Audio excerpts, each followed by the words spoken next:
Hello, नमस्कार। आप सबका स्वागत है आपकी अपनी दक्षता टीचिंग अकेडमी में। तो आज ये मेरी रियल नंबर्स की तीसरी क्लास है, यानी थर्ड क्लास है। आई होप आपने मेरे पहले दो वीडियो अच्छे से देखे होंगे, आपको समझ में आए होंगे। तो अब हम थर्ड क्लास स्टार्ट करते हैं। ये भी उनका कंटिन्यूएशन में ही है। अगर आप देखोगे तो आज का टॉपिक मैंने लिया है equivalent rational numbers. Rational number या परिमेय संख्याएं, इससे पहले मैंने आपके साथ डिस्कस की हैं कि रैशनल नंबर्स वो नंबर्स होते हैं जो p अपॉन क्यू फॉर्म में होते हैं, जिसमें p और q दोनों हमारे क्या होते हैं, इंटीजर्स होते हैं। एंड सेकंड कंडीशन ये है कि q जो हमारा डिनोमिनेटर होता है that should be not equal to zero. ये जो डिनोमिनेटर है जीरो के इक्वल नहीं होना चाहिए। क्लियर? मैं बार बार इसीलिए रिपीट कर रही हूं कि आपके माइंड में सेट हो जाएंगी ये सारी चीजें जब हम कोई भी चीज बार बार लगातार करते हैं। क्लियर? अब हम देखते हैं कि इक्विवेलेंट का मतलब क्या होता है। इक्विवेलेंट या हम बोल सकते हैं समान परिमेय संख्याएं कौन सी होती हैं। हम एग्जाम्पल ले लेते हैं। सपोज मैं एक एग्जाम्पल लेती हूं 1/3। ठीक है, मैंने ये 1/3 या 1 की जगह मैंने लेती हूँ 4/3। ठीक है, मैंने 4/3 एक फ्रैक्शन या एक रैशनल नंबर लिया है।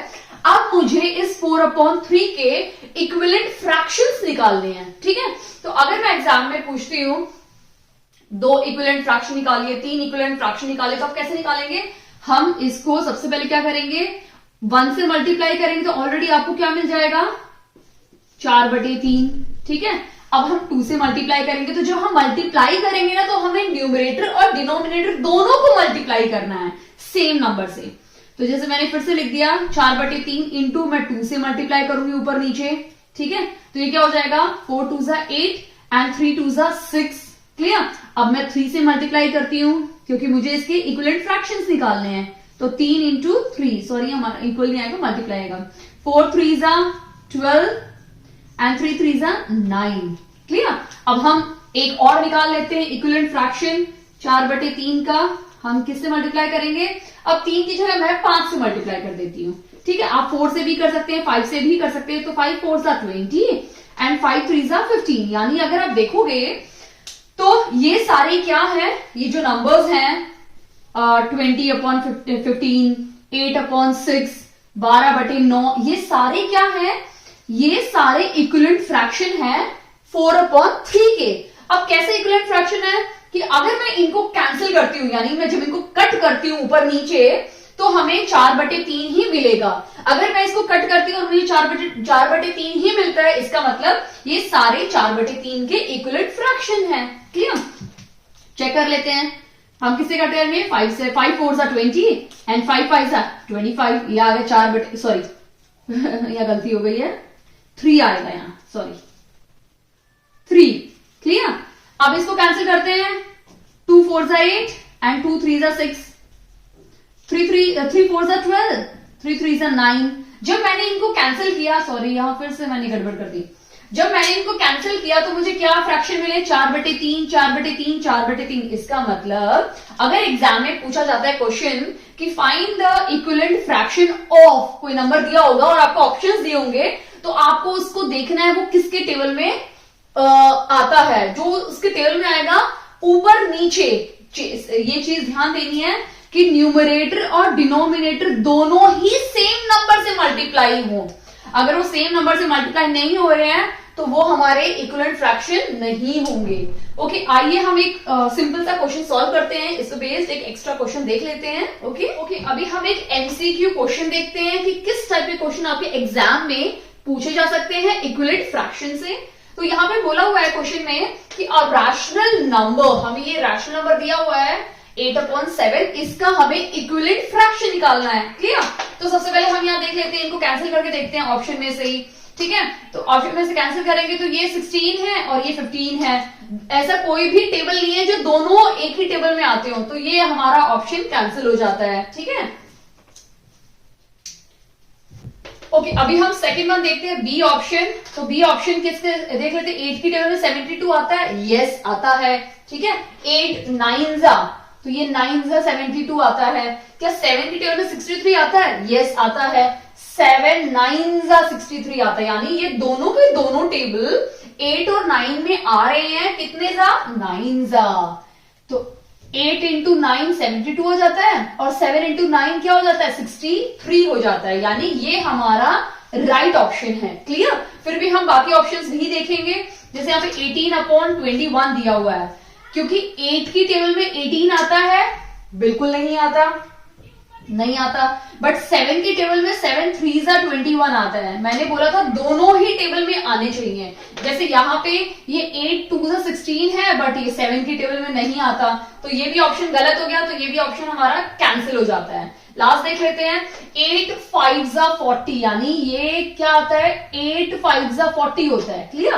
बट 72 7 की टेबल में आता है, यस आता है, लेकिन कौन से नंबर पे आता है 7 6 42 आता है, यानी ये 8 है और ये 6 है, तो पॉसिबल है ही नहीं, ये दोनों नंबर क्या होने चाहिए सेम होने चाहिए, जो किस केस में है केस नंबर बी में है, यानी इसका जो राइट आंसर है वो है हमारा ऑप्शन नंबर बी, इसका राइट आंसर है। क्लियर?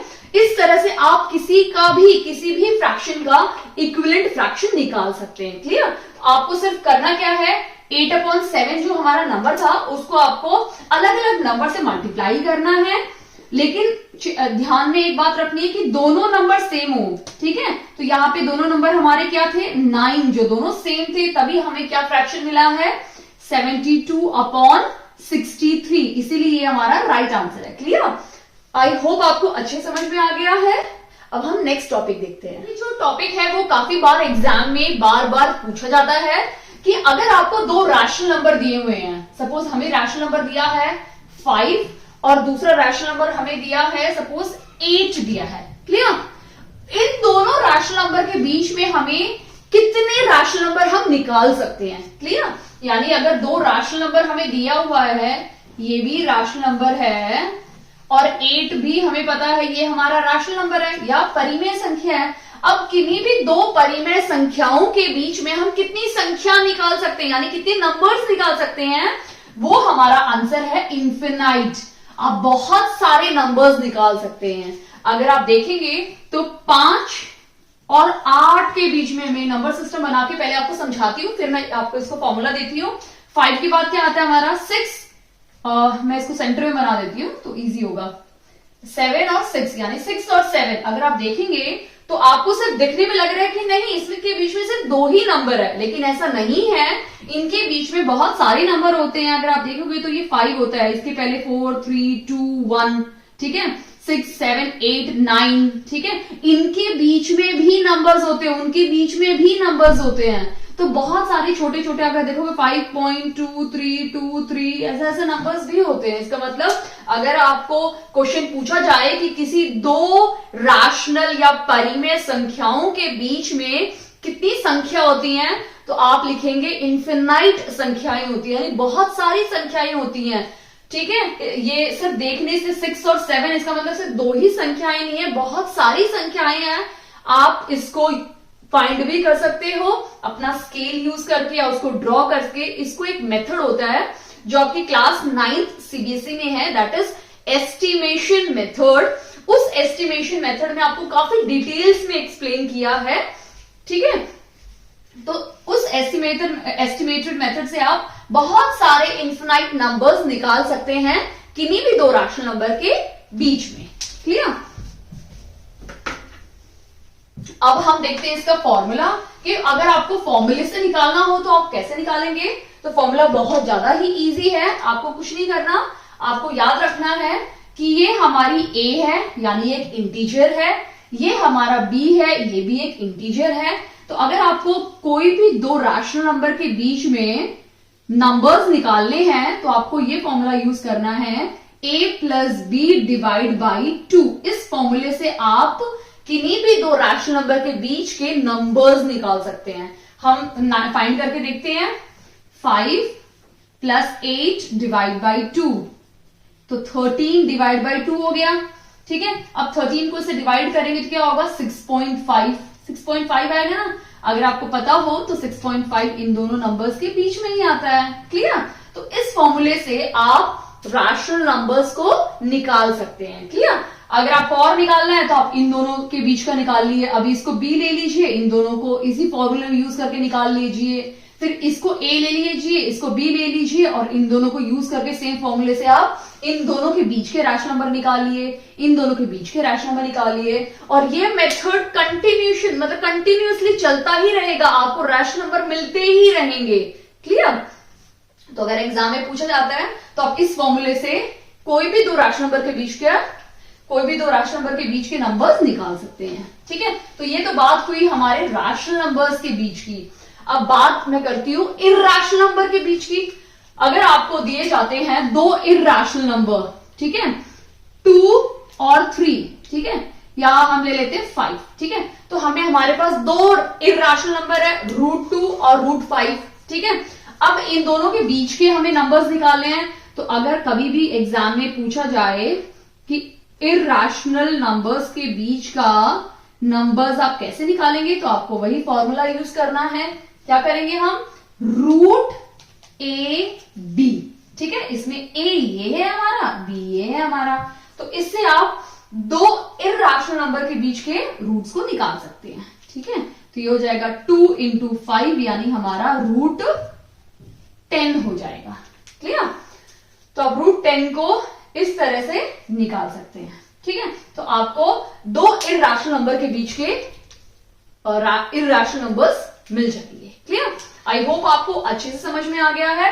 अब हम इस टॉपिक पे बेस्ड भी कुछ क्वेश्चंस देख लेते हैं, कुछ एमसीक्यूज जो एग्जाम में उसी तरह आने के चांसेस है। क्लियर? एक क्वेश्चन लिया है जो अभी टॉपिक जस्ट हमने किया था उसी बेस्ड मैंने क्वेश्चन लिया है, एक एमसीक्यू लिया है। क्लियर? कि find the rational number between 0 and 2, यानी हमें 0 और 2 के बीच में रैशनल नंबर निकालने हैं। क्लियर? अब मैंने आपको बताया था कि अगर आप किसी भी दो रैशनल नंबर को लेते हो, उनके बीच में आप infinite number of rational numbers निकाल सकते हो, वैसे ही किन्हीं भी दो इर्रेशनल नंबर के बीच में भी आप infinite number of irrational number निकाल सकते हैं। क्लियर? तो आपको ये चीज टॉपिक ध्यान में रखना है जो मैंने अभी जस्ट रिवाइज कराया, जो मैंने अभी थोड़ी देर पहले आपको पढ़ाया था। तो हमें 0 और 2 के बीच में निकालना है, तो वही हम फॉर्मूला यूज कर सकते हैं, 0 + 2 / 2, तो हमारा 1 आ जाएगा आंसर। यानी मैंने डायरेक्टली आंसर लिख दिया, वैसे बहुत सिंपल था, कैंसिल करोगे तो आपको 1 आ जाएगा। क्या यहाँ 1 है? ओहो, 1 तो है ही नहीं, यानी हमें और फाइंड करना पड़ेगा। क्लियर? अब हम ऑप्शंस देख लेते हैं। तो सबसे पहले ये क्या है? 1/2। क्या हम 1/2 को 0.5 लिख सकते हैं? बिल्कुल लिख सकते हैं 0.5, क्योंकि ये भी हमारा क्या है? एक रैशनल नंबर है, उसको हमने सब डेसिमल में कन्वर्ट किया है। तो अगर आप देखोगे तो ये 0 है, ठीक है, 0 के बाद क्या होता है? 0.1, 0.2, 0.3, 0.4, 0.5, 0.6, 0.9 के बाद फिर हमारा 1 आता है, यानी ये 0.5 कहीं ना कहीं हमारा 0 और 2 के बीच में आ रहा है। इसका मतलब हमारा option number A he right answer है, बट हमें बाकी ऑप्शंस भी चेक करने पड़ेंगे, कहीं क्लैश ना हो जाए, दो ऑप्शन राइट भी हो सकते हैं। ठीक है, अब नेगेटिव वैल्यू दी हुई है, तो नेगेटिव ये नंबर कहां पड़ेगा? ये नंबर कहीं यहां 0.5 - 0.5 यहां आएगा, बट ये तो हमारे आउट ऑफ स्केल चला जाता है, क्योंकि हमें तो सिर्फ इन दोनों के बीच के नंबर्स की बात करनी है, तो ये ऑप्शन हमारा कैंसिल हो जाता है। क्लियर? सिमिलरली ये भी नेगेटिव है, 0.1 भी जस्ट 0 के पहले ही आएगा, माइनस, तो ये भी हमारा ऑप्शन कैंसिल हो जाता है क्योंकि नेगेटिव की बात हो रही है। क्लियर? सी देख लेते हैं। अगर आप सी देखेंगे तो सी हमारा क्या है? डेसिमल में है, तो 0.10, फिर 11 आया, फिर 00 आया, फिर 11, फिर 000। इसका मतलब ये एक क्या हो रहा है? नॉन टर्मिनेटिंग, ये वैल्यू चलती जा रही है, यानी ये एक नॉन टर्मिनेटिंग और रिपीट भी नहीं हो रही है। ठीक है, यानी नॉन रिपीटिंग है। अगर जो भी value non terminating, non repeating होती है, वो हमारा क्या हो जाता है? Irrational number. इसका मतलब ये तो रैशनल नंबर है ही नहीं, यानी ये ऑप्शन नंबर भी कैंसिल हो जाता है, यानी हमारा जो राइट आंसर है वो है option number A. Clear? I hope आपको अच्छे समझ में आ गया है। अब हम एक और कर लेते हैं, मैं आपसे पूछ लेती हूँ एक क्वेश्चन कि इर्रेशनल नंबर में हमारा बहुत सारे नंबर्स आते हैं। मैंने आपको पहले ही बताया इर्रेशनल नंबर में हमारा रूट के नंबर्स आते हैं। ठीक है, तो मैं आपसे पूछना चाहती हूं कि जो पाई है, ठीक है, अब ये पाई हमारा कौन सा नंबर है? तो अगर आपको पता है कि पाई हमारा क्या है, क्या वो रैशनल नंबर है, क्या वो इर्रेशनल नंबर है, क्या वो रियल नंबर है, क्या वो कॉम्प्लेक्स नंबर है, तो आपको मुझे कमेंट सेक्शन में कमेंट करके बताना है कि पाई हमारा क्या है, रैशनल है, इरैशनल है, रियल है या कॉम्प्लेक्स नंबर है। या आपको कोई और ऑप्शन लगता है कि भाई मैम आपके सारे ऑप्शन मुझे नहीं पसंद आए, मुझे अपना ऑप्शन ऐड करना है, तो आप वो ऑप्शन ऐड करके भी मुझे कमेंट सेक्शन में कमेंट करके बताइए। है simplest form of rational number, यानी किसी भी परिमेय संख्या का बिल्कुल सरल रूप किसे और किस तरह से निकाला जाता है वो हम देख लेते हैं। ठीक है, सपोज मैं एक नंबर लेती हूं, हम ले लेते हैं 20/16। ठीक है, मैंने ये एक फ्रैक्शन ले लिया या हमने एक रैशनल नंबर ले लिया। क्लियर, अब हमें इस रैशनल नंबर को एक सिंपलेस्ट फॉर्म में कन्वर्ट करना है, तो कैसे कन्वर्ट करेंगे? हम इन दोनों नंबर्स को यानी न्यूमरेटर डिनोमिनेटर को तब तक इन दोनों को कैंसिल या कट करते रहेंगे जब तक ये एक ऐसे रूप में ना आ जाए ताकि उसके बाद वो कट होना बंद हो जाए। ठीक है, यानी हम शुरू करते हैं। मैंने 20 और 16 लिया है, तो मैं स्टार्ट करती हूं 2 से। तो 2 10s are 20, 2 8s are 16। तो क्या ये फर्दर कट हो रहे हैं? ऑफ कोर्स ये और आगे भी कट हो रहे हैं। ठीक है, 2 5s are 10 और 2 4s are 8। ठीक है, क्या ये और आगे भी कट हो रहे हैं? कट तो ये हो जाएगा 2 से, लेकिन ये कट नहीं होगा क्योंकि कंडीशन ये है कि दोनों साथ में और सेम नंबर से ही कट होने चाहिए। इसका मतलब यहां पे ये स्टॉप हो जाते हैं। तो 5/4 यानी 5/4 20/16 का क्या है? सिंपलेस्ट या सरल रूप है। क्लियर, हम एक और एग्जांपल ले लेते हैं। हम ले लेते हैं 100 और नीचे हम ले लेते हैं 55। ठीक है, हमने ये ले लिया। अभी हमें इन फ्रैक्शन का एक सरल रूप या सिंपलेस्ट फॉर्म निकालना है, तो हम क्या करेंगे? कैंसिल करना शुरू करते हैं। क्योंकि यहाँ पे 0 है तो हम 2 से कट कर सकते हैं, बट नीचे यहाँ पे 5 है तो हम 2 से कट नहीं कर सकते। तो हम क्या करेंगे? दोनों नंबर को 5 से कट करेंगे। क्लियर, जरूरी नहीं है कि हमेशा 2 से ही स्टार्ट करना है या 3 से ही स्टार्ट करना है, आप 5 से भी स्टार्ट कर सकते हैं। क्लियर, तो 5 1s are 5, 5 1s are 5, 5 2s are 10 और 0। क्या ये दोनों फर्दर कट होंगे? बिल्कुल नहीं, क्योंकि ये तो स्टिल इवन नंबर है। ठीक है, सम संख्या है, लेकिन 11 हमारी विषम संख्या हो गई यानी ऑड नंबर, इसको हम कैंसिल नहीं कर सकते हैं। तो 20/11 इस 100/55 का क्या है? सरल रूप या सिंपलेस्ट फॉर्म। क्लियर, कई बार बहुत सिंपल क्वेश्चन आते हैं। सपोज यहाँ 10,000 है और नीचे हमें दे देंगे 100। ठीक है, इस तरह के भी क्वेश्चन आते हैं जिनको हम सरल रूप में करना पड़ता है। कुछ भी नहीं करना, 0 कैंसिल कर दो, 0 कैंसिल। अब और कोई 0 है? नहीं होगा। तो 100/1 यानी 100/1 इसका क्या है? Simplest form. Clear, I hope आपको अच्छे से समझ में आ गया है। एक लास्ट क्वेश्चन और करते हैं तो आपका कॉन्सेप्ट ही क्लियर हो जाएगा। हम ले लेते हैं कुछ ऐसा नंबर 77/33। ठीक है, दोनों ही मैंने क्या ले लिए? विषम संख्याएं ले ली, यानी दोनों ही हमारे क्या है? ऑड नंबर्स हैं। क्लियर, अब आप देखोगे तो ये दोनों सिर्फ एक ही टेबल से जाएंगे, वो है हमारा 11 का टेबल। तो हम 11 से कैंसिल कर देते हैं। 11 7s और 11 3s। क्या ये फर्दर कैंसिल होंगे? बिल्कुल नहीं, तो ये हो जाएंगे 7/3। क्लियर, काफी बार ऐसे नंबर्स भी होते हैं, जैसे मैं 120 ले लेती हूं और नीचे ले लेती हूं मैं 120 और नीचे हम ले लेते हैं 150। क्लियर, अब ऐसा नंबर ले लिया, इसको हमें सिंपलेस्ट फॉर्म में करना है, तो हम कैसे करेंगे? सबसे पहले तो 0 0 काट देते हैं। ठीक है, 3 4s are 12 और 3 5s are 15। तो ये हो जाएगा 4/5। इस इतने बड़े नंबर का क्या है? सिंपलेस्ट फॉर्म है। क्लियर, आई होप आपको अच्छे से समझ में आ गया है कि हमें सिंपलेस्ट फॉर्म कैसे निकालना है। ठीक है, एक और लास्ट नंबर ले लेते हैं। ऊपर लेते हैं हम 12 और नीचे लेते हैं 8। तो ये दोनों 2 से कैंसिल होंगे। 2 6s are 12, 2 4s are 8। ये दोनों फिर से फर्दर कैंसिल हो सकते हैं यानी कट हो सकते हैं। 2 3s are 6 और 2 2s are 4।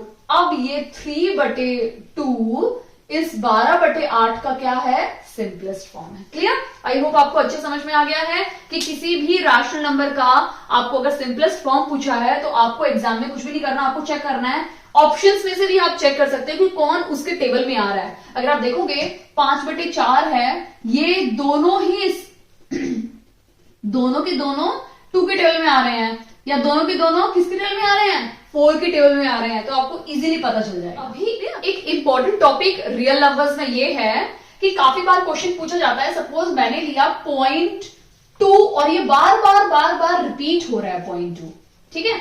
अब क्योंकि 0.222 बार बार रिपीट हो रहा है, इसका मतलब ये क्या है, हमारा एक नॉन टर्मिनेटिंग रिपीटिंग है, ठीक है, रिपीटिंग डेसिमल है।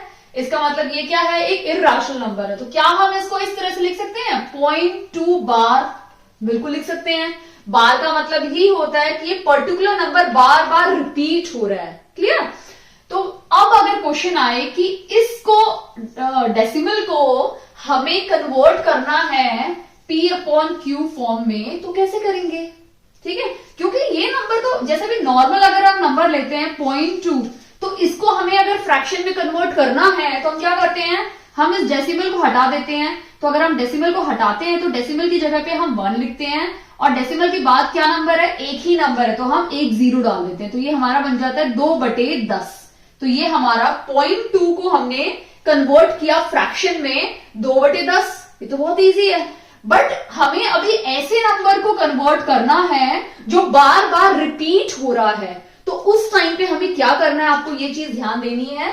तो सबसे पहले हम क्या करेंगे, ये जो नंबर बार बार रिपीट हो रहा है जिसके ऊपर बार है उसको लिखेंगे 2 अपॉन, अब ये जो बार वाला नंबर है इसकी जगह पे हम क्या लिखेंगे, क्योंकि एक ही नंबर बार बार रिपीट हो रहा है तो हम 10 ना लिखते हुए 10 में से एक माइनस करेंगे और हम लिखेंगे 9, यानी 2/9। क्लियर? 0.2 का फ्रैक्शन है 2/10, लेकिन 0.2 बार जो नंबर बार बार रिपीट होता जा रहा है उसका फ्रैक्शन होगा 2, क्योंकि रिपीट बार है, बार बार रिपीट हो रहा है तो उसको 2 लिखो अपॉन, क्योंकि एक ही नंबर बार बार रिपीट हो रहा है तो इंस्टेड ऑफ राइटिंग 10, क्योंकि जब बार नहीं होता तो हम 10 लिखते हैं, बट बार होगा तो हम उसको क्या लिखेंगे 9। क्लियर? दोनों में डिफरेंस आपको समझ में आया? अब हम कुछ और क्वेश्चंस ले लेते हैं तो आपको और अच्छे से क्लियर हो जाएगा कि किसी एक पर्टिकुलर नंबर को हम कैसे फ्रैक्शन में कन्वर्ट करते हैं। क्लियर? अब हम एक और नंबर लेते हैं, सपोज 0.363636 और ये बार बार रिपीट हो रहा है। अब हमें इस नंबर को P/Q फॉर्म में कन्वर्ट करना है, यानी फ्रैक्शन में कन्वर्ट करना है। तो सबसे पहले तो हम इसको इस तरह से लिख देंगे बार, क्योंकि ये 36 बार बार रिपीट हो रहा है। अब हम इसको कैसे लिखेंगे, सबसे पहले तो हम 36 लिख लेंगे, क्योंकि वो पर्टिकुलर नंबर बार बार रिपीट हो रहा है, हमने वही नंबर लिख दिया। क्लियर? अब मैंने ये नॉर्मल में हम 100 लिखते हैं, तो जब बार होगा तो हम क्या लिखेंगे 99, क्योंकि 2 नंबर है और 2 नंबर के ऊपर बार है। क्लियर? यानी 100 - 1 is 99। क्लियर? एक और ले लेते हैं हम लोग, सपोज 0.248 और तीनों पे बार है, तो बहुत सिंपल है, इसको कैसे लिखेंगे P/Q फॉर्म में, 248 लिख दो, क्योंकि तीनों नंबर में बार है तो हर एक नंबर के लिए 999। समझ में आया? आई होप आपको अच्छे से क्लियर हो गया है। अब हम कुछ डिफिकल्ट क्वेश्चंस ले लेते हैं। अब तो हमने ऐसे नंबर लिए हैं जहां पे हमारा सभी नंबर में बार है, बट अब मैं एक नंबर ऐसा लेती हूं 1 2 3 और यहां बार है। क्लियर? तो इस बार पूरे नंबर पे बार नहीं है, बार सिर्फ 2 3 के ऊपर ही है, यानी 2 3 ही बार बार रिपीट हो रहा है। अब इसको कैसे लिखेंगे, तो इसको हम लिखेंगे, सबसे पहले हम क्या करेंगे, पूरा नंबर लिखेंगे। ठीक है? सिर्फ बार वाला नहीं लिखेंगे, पूरा नंबर लिखेंगे, यानी हम 123 पूरा लिखेंगे। तो हमने पूरा नंबर लिख दिया। ठीक है? अब जिस नंबर पे बार नहीं है, तो यहां पे किस नंबर पे बार नहीं है, एक नंबर पे बार नहीं है। ठीक है? तो इस नंबर को हम क्या करेंगे -1। अगर यहां 4 होता तो -4, अगर यहां 9 होता तो -9 करते। क्लियर? तो हमने उस नंबर से उसको माइनस कर दिया अपॉन। ठीक है? अभी ये बार वाले नंबर है तो इनके नीचे तो हमें 009 लिखना है, और ये जो एक नंबर है इसके लिए हम क्या लिखेंगे 0। क्लियर? अब हम इसको सॉल्व कर लेते हैं। तो 123 में से माइनस करेंगे तो ये 122/990 हो गया। ये इसका क्या है, इसका क्या है, ये फ्रैक्शन फॉर्म। और इसको आप सरल फॉर्म में भी कर सकते हैं, कैंसिल वैंसिल करके आपको सिंपलेस्ट फॉर्म में भी ये मिल जाएगा। क्लियर? आई होप आपको अच्छे समझ में आ गया है। अब हम कुछ और क्वेश्चंस देख लेते हैं।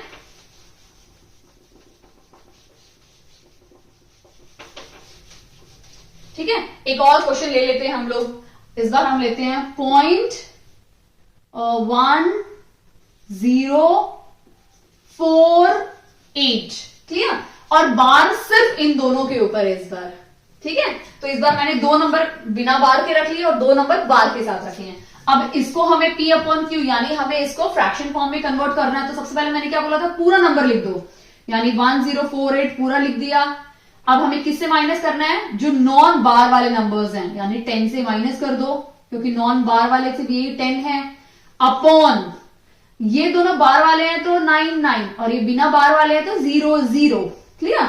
अब माइनस कर दो तो 1048 में से 10 माइनस होगा तो क्या हो जाएगा 1038/9900। तो ये हमारा इसका क्या है, fraction form. Clear? I hope आपको अच्छे से समझ में आ गया है।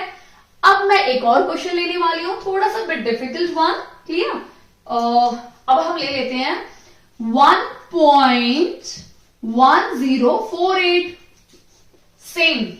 सेम लिया है मैंने, बस डिफरेंस क्या है, यहाँ पे 0 था और यहाँ पे हमारा 1 है। अभी तक आप अगर नोटिस करोगे तो सारे मैंने जो नंबर लिए थे वो 0 से स्टार्ट हो रहे थे, यानी 0 पॉइंट था।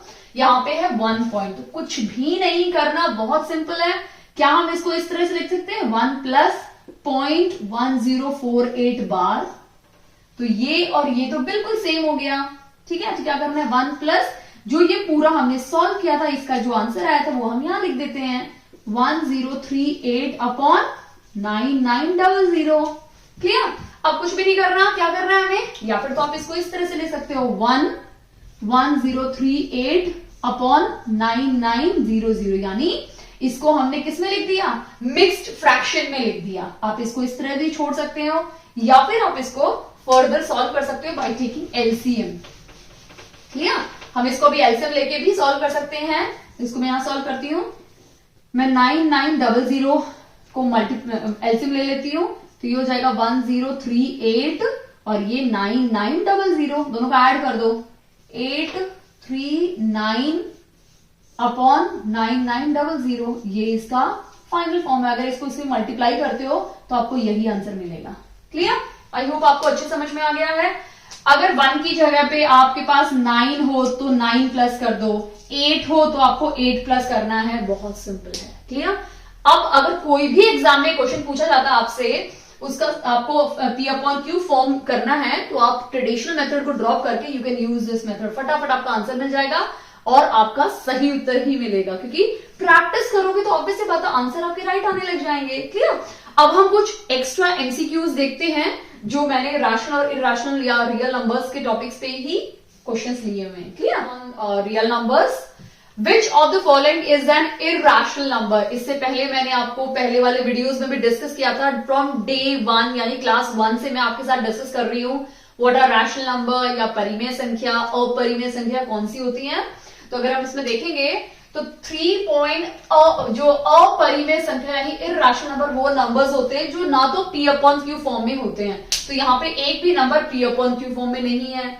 फिर हमने देखा था कि इरेशनल नंबर क्या होते हैं, टर्मिनेटिंग नहीं होते हैं, वो टर्मिनेट या स्टॉप तो होते ही नहीं है, यानी ये तो टर्मिनेट हो गया, यानी ये इसका ऑप्शन नहीं है। ठीक है, क्या होते हैं, नॉन टर्मिनेटिंग, यानी नॉन टर्मिनेटिंग यानी ये भी बार बार चली जा रहा है, ये भी चलता जा रहा है और ये भी चलता जा रहा है। क्लियर? इसके साथ एक और कंडीशन थी कि इरेशनल नंबर नॉन टर्मिनेटिंग तो है ही, उसके साथ साथ नॉन रिपीटिंग भी है या नॉन रीअकरिंग भी है, यानी नॉन रिपीटिंग यानी नंबर रिपीट नहीं होगा, वही इरेशनल नंबर्स हैं। तो यहाँ पे ये 4 बार बार रिपीट हो रहा है, तो ये भी कैंसिल हो गया हमारा ऑप्शन।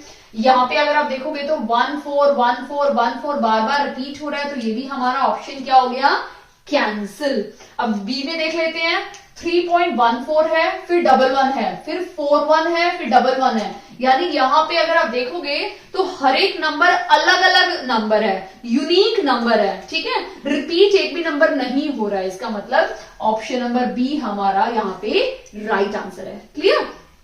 क्योंकि हमारे जो इररेशनल नंबर है वो क्या है, नॉन टर्मिनेटिंग, नॉन रिपीटिंग या रिकरिंग। क्लियर?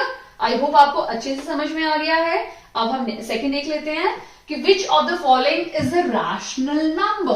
क्लियर? अब मैंने आपको क्लियरली बताया है, रैशनल और इररेशनल दोनों ही बिल्कुल ट्विंस ब्रदर सिस्टर हैं। एक अगर है तो दूसरा बिल्कुल नहीं है। यानी रैशनल नंबर क्या होते हैं, जो number p upon Q form में होते हैं। तो यहाँ पे आपको एक भी नंबर फ्रैक्शन में लग रहा है, एक भी नंबर फ्रैक्शन में नहीं है। क्लियर? सबसे पहले तो पाई अगर आप देखोगे तो पाई आप बोलोगे मैम पाई तो 22/7 होता है, बट ये अप्रोक्स वैल्यू होती है, एग्जैक्ट वैल्यू नहीं होती है। अगर आप देखोगे इसको डिवाइड करके देखोगे तो 3.14 अलग अलग अलग अलग नंबर आते रहते हैं, एक भी नंबर रिपीट नहीं होता है। इसका मतलब हमारा जो पाई है वो क्या है, एक इररेशनल नंबर है। क्लियर? नेक्स्ट देख लेते हैं, तो यानी ऑप्शन नंबर ए हमारा कैंसिल हो जाता है। क्लियर? अब आप देखोगे तो रूट, इररेशनल नंबर रूट वाले नंबर्स होते हैं, रैशनल नंबर रूट में नहीं होते हैं, तो ये भी हमारा क्या है, इररेशनल नंबर, यानी ये भी हमारा ऑप्शन कैंसिल हो जाता है। क्लियर? लास्ट वन भी देखोगे तो उसमें भी रूट है, यानी वो भी क्या है, एक इररेशनल नंबर है। मैंने क्लास 2 यानी कल के वीडियो में डिस्कस किया था कि जब हम किसी भी दो इररेशनल नंबर को ऐड करते हैं, दो रैशनल नंबर को ऐड करते हैं, या दो एक इररेशनल और एक रैशनल नंबर को ऐड करते हैं, तो क्या रिजल्ट आता है। तो ये हमारा रिजल्ट है, एक रैशनल और एक इररेशनल नंबर को जब हम ऐड करते हैं तो हमें इररेशनल नंबर मिलता है, जो हमें वहां मिला हुआ है। क्लियर? अब अगर आप देखोगे तो 0 ही एक नंबर बचता है, तो 0/1 या 0/0। क्लियर? तो 0 हमारा क्या हो जाता है, आप 0/0 को 0 नहीं बोल सकते क्योंकि ये फिर हमारा रैशनल नंबर नहीं होगा। तो ठीक है, 0 हमारा क्या है, हमारा रैशनल नंबर है। क्लियर? यानी ऑप्शन नंबर सी हमारा इसमें राइट आंसर है। क्लियर? अब क्वेश्चन नंबर 3 देख लेते हैं कि which of the following is not a rational number. अगर आप देखोगे तो फर्स्ट में, सेकंड में और थर्ड में थोड़ा सा आपको ट्विस्ट करके ये दिया है कि नॉट लिख दिया। अगर क्वेश्चन में बोला हुआ है कि which of the following is not, बिल्कुल नहीं है रैशनल नंबर, अगर यहां पूछा है वो रैशनल नंबर नहीं है, तो इसका मतलब यहाँ पे क्वेश्चन में क्या पूछा हुआ है, इररेशनल नंबर पूछा है कि कौन से इन चारों में से इररेशनल नंबर है। क्लियर? तो मैंने इससे पहले डिस्कस किया था कि इररेशनल नंबर कौन से नंबर्स होते हैं, जो नॉन टर्मिनेटिंग, नॉन रिपीटिंग होते हैं, और रैशनल नंबर क्या होते हैं, वो टर्मिनेटिंग भी होते हैं, उसके साथ साथ नॉन टर्मिनेटिंग और रिपीटिंग नंबर्स होते हैं। ठीक है? तो अब हम एक एक करके देखते हैं। ऑप्शन नंबर ए अगर आप देखोगे तो 601, फिर 001, फिर 0001, यानी यहां एक भी नंबर रिपीट नहीं हो रहा है, और यहां पे तो नंबर ही है कि या फिर तो रिपीटिंग होगा या नॉन रिपीटिंग होगा, बट रिपीट होता रहेगा। इसका मतलब ऑप्शन नंबर 1 हमारा राइट आंसर है। क्लियर? बट हम बाकी ऑप्शंस को भी देखेंगे। 0.86 यहीं पे स्टॉप हो गया, यानी टर्मिनेट हो गया, तो ये हमारा क्या हो गया, रैशनल नंबर। और यहां बोला है नॉट, इसका मतलब ये हमारा ऑप्शन बी कैंसिल हो जाता है। सी देख लेते हैं, यहाँ पे बार लगा हुआ है, इसका मतलब ये एक इररेशनल नंबर नहीं है, एक रैशनल नंबर है, क्योंकि रिपीट हो रहा है, तो ये भी ऑप्शन नंबर हमारा कैंसिल हो जाता है। और वहां पे भी बार है, तो जहां बार दिखे वो आपका अल्टीमेटली कैंसिल हो जाएगा, क्योंकि वो क्या है, हमारा रैशनल नंबर। यानी क्वेश्चन नंबर 3 का जो राइट आंसर है वो है हमारा option number A. Clear? Without actual division, यानी बिना डिवाइड किए, हमें इसको डिवाइड नहीं करना है, हमें बताना है बिना डिवाइड किए कि इन सब में से कौन से नंबर रैशनल नंबर है, और वो भी टर्मिनेटिंग डेसिमल है। ठीक है? तो अगर आपको याद होगा तो इससे पहले मैंने आपके साथ डिस्कस किया था कि अगर आपको पता करना है किसी भी फ्रैक्शन को कि वो रैशनल नंबर है या नहीं है, या टर्मिनेटिंग है या नहीं है, तो आपको क्या कंडीशन देखनी है, उसके डिनोमिनेटर को देखना है। डिनोमिनेटर में क्या होना चाहिए, 2m इंटू 5n, यानी ये जो m और n है ये तो हमारे क्या है, इंटीजर्स हैं। क्लियर? यानी अगर आपके डिनोमिनेटर में 2, पावर कोई भी हो सकती है, 5 पावर कुछ भी हो सकती है, क्योंकि ये दोनों इंटीजर्स है। अगर इस तरह का कुछ आता है तो वो हमारा क्या हो जाएगा, टर्मिनेटिंग डेसिमल, ठीक है। बट अगर किसी फ्रैक्शन का denominator 2 power n into 5 power n into k है, ये जो k हमारा क्या है, प्राइम नंबर या वो अभाज्य संख्याएं हैं अदर देन 2 और 5, यानी 2 और 5 को हटा के जो बाकी कोई भी अभाज्य संख्या है वो अगर लिखी हुई है तो वो हमारा क्या हो जाएगा, नॉन टर्मिनेटिंग। क्लियर, ये कंडीशन थी हमारी रैशनल नंबर्स की। तो हम देख लेते हैं। तो सबसे पहले हम सिर्फ डिनोमिनेटर देखेंगे। 23 का अगर आप देखोगे, स्प्लिट करोगे तो 23 अपने आप में एक प्राइम नंबर है, ठीक है। तो यहाँ पे सिर्फ आपके डिनोमिनेटर में सिर्फ 23 है, 23 1 सा 23, इसका मतलब ये हमारा नहीं है। क्लियर, क्योंकि इसके डिनोमिनेटर में सिर्फ 23 ही है। अब अगर हम इसका डिनोमिनेटर देख लेते हैं 24, तो 24 में क्या है हमारा, हम इसको स्प्लिट भी करके देख सकते हैं। तो 24 को अगर हम स्प्लिट करते हैं तो 2 12 2 6 2 3 और 3, तो इसका मतलब ये सारे नंबर्स हैं। तो क्या हम इसको इस तरह से लिख सकते हैं, 2 पावर कितनी है, 3 इंटू 3। अब टर्मिनेटिंग के लिए कंडीशन क्या थी कि आपका 5 या 2 में से कोई, दोनों में से कोई एक होना चाहिए या दोनों ही होने चाहिए। बट यहाँ पे तो आपका दूसरा प्राइम नंबर जो k है हमारा वो है, इसका मतलब ये भी क्या हो गया हमारा, नॉन टर्मिनेटिंग। ये भी क्या है हमारा, नॉन टर्मिनेटिंग। 40 देख लेते हैं, ठीक है। 40 को क्या करेंगे, फिर से स्प्लिट करके देख लेते हैं। 2 20 2 10 2 5 और 5 1। क्लियर, क्या हम इसको इस तरह से ले सकते हैं, 2 पावर 3 इंटू 5। अब कंडीशन तो यही थी ना, 2 और 5 होंगे तो ही आपका क्या हो जाएगा, वो टर्मिनेटिंग हो जाएगा। इनके साथ कोई और प्राइम नंबर तो है नहीं हमारे पास, यानी हमारा जो राइट आंसर है वो क्या है, ऑप्शन नंबर सी। बट हम लास्ट वाले को भी देख लेते हैं, 18 को, ठीक है। 18 को हम लिख सकते हैं 9 2 18, और ये 9 किसका है, 3 का स्क्वायर है, और ये 2। फिर से हमारा एक और एक्स्ट्रा प्राइम नंबर आ गया है k, जहां k आ जाएगा वही आपका क्या हो जाएगा, नॉन टर्मिनेटिंग। इसका मतलब आपका ऑप्शन नंबर ए भी गलत है, बी भी रॉन्ग है और सी भी रॉन्ग है, क्योंकि ये भी नॉन टर्मिनेटिंग है, ये भी नॉन टर्मिनेटिंग है और ये भी नॉन टर्मिनेटिंग है। तो टर्मिनेटिंग हमारा कौन सा है, ऑप्शन नंबर सी, क्योंकि इसके पास 2 और 5 के अलावा कोई और प्राइम नंबर नहीं है, दैट के फैक्टर नहीं है। क्लियर, तो इस तरह से आपको बिना डिवाइड किए आप पता कर सकते हैं कि रैशनल नंबर में वो पर्टिकुलर फ्रैक्शन टर्मिनेटिंग है या नॉन टर्मिनेटिंग है। और एक्चुअली में हम डिवाइड करके भी देख सकते हैं, बट ये मेथड काफी इजी है आपको समझ में आने के लिए। लास्ट क्वेश्चन देख लेते हैं, question number 5, the decimal representation of rational number. किसी भी रैशनल नंबर का जो डेसिमल रिप्रेजेंटेशन होता है वो कैसा होता है वो हम देख लेते हैं, ठीक है। तो सबसे पहले आपको ये पता होना चाहिए कि जो रैशनल नंबर होता है उसमें टर्मिनेटिंग भी आता है और नॉन टर्मिनेटिंग भी आता है, बट वो रिपीटिंग होता है। क्लियर, ये चीज आपको मैंने काफी बार रिपीट इसलिए भी कर रही हूं ताकि आपके माइंड में सेट हो जाए, क्योंकि काफी बार क्या होता है, हम कोई भी पर्टिकुलर चीज बार बार देखते हैं तो वो माइंड में सेट हो जाती है। इसीलिए मैं हर बार ये कंडीशंस रिपीट कर रही हूं ताकि आपके माइंड में सेट हो जाए। क्लियर, तो रैशनल नंबर का ये क्लियर हो गया। तो यहाँ पे बोला है कि अगर किसी भी रैशनल नंबर को, सपोज 1/2 है, उसको हम अगर डेसिमल रिप्रेजेंटेशन करते हैं 0.5, तो वो डेसिमल रिप्रेजेंटेशन क्या होता है, ठीक है। तो वो टर्मिनेटिंग भी होता है और कभी कभी नॉन टर्मिनेटिंग बट रिपीटिंग भी हो जाता है, जैसे 1/3, ठीक है। तो 0.10 हो गया, 3 9 हो गया, फिर से एक आया 0 आ गया, तो 3 3 3 3 रिपीट होता रहता है। यानी ये दोनों ही रैशनल नंबर है, और ये टर्मिनेटिंग वाला एग्जाम्पल है और ये किसका एग्जाम्पल है, नॉन टर्मिनेटिंग बट रिपीट हो रहा है बार बार। क्लियर, तो क्या हो सकता है, ऑलवेज टर्मिनेटिंग नहीं, हमेशा, ऑलवेज मतलब हमेशा टर्मिनेटिंग होगा, बिल्कुल नहीं। देखो यहाँ पे टर्मिनेटिंग हो गया तो यहाँ पे नॉन टर्मिनेटिंग भी हो गया, रिपीट हो रहा है, तो ये हमारा ऑप्शन रॉन्ग हो जाता है। क्लियर, इधर रिपीटिंग और इधर टर्मिनेटिंग और रिपीटिंग, यस, ये हो सकता है कि या फिर ईदर, या फिर टर्मिनेटिंग भी हो सकता है एंड रिपीटिंग भी हो सकता है। ये हमारा बिल्कुल राइट है, यानी ऑप्शन नंबर बी हमारा इसमें राइट आंसर है, ठीक है। सी और डी भी ही देख लेते हैं। सी क्या है, ईदर टर्मिनेटिंग और नॉन रिपीटिंग। नॉन रिपीटिंग तो पॉसिबल है ही नहीं, जहां वर्ड आ जाएगा आपका नॉन रिपीटिंग वो रॉन्ग हो जाएगा आपका, और नीदर टर्मिनेटिंग नॉर रिपीटिंग ये तो हो ही नहीं सकता है। क्लियर, यानी हमारा इसमें ऑप्शन नंबर बी इसमें राइट आंसर है। क्लियर, अगर इस क्वेश्चन को मैं थोड़ा सा ट्विस्ट कर दूं और रैशनल नंबर की जगह पे मैं यहां पे लिख दूं इररैशनल नंबर, मैं यहां पे सिर्फ आई आर ऐड कर दूं, तो इनमें से राइट आंसर कौन सा होगा? क्योंकि हमें अच्छी से पता है कि इररैशनल नंबर की सिर्फ एक ही प्रॉपर्टी है, वो है नॉन टर्मिनेटिंग और नॉन रिपीटिंग, वो तो रिपीट भी नहीं होता है। क्लियर, तो ऑलवेज टर्मिनेटिंग भी कैंसिल हो जाएगा।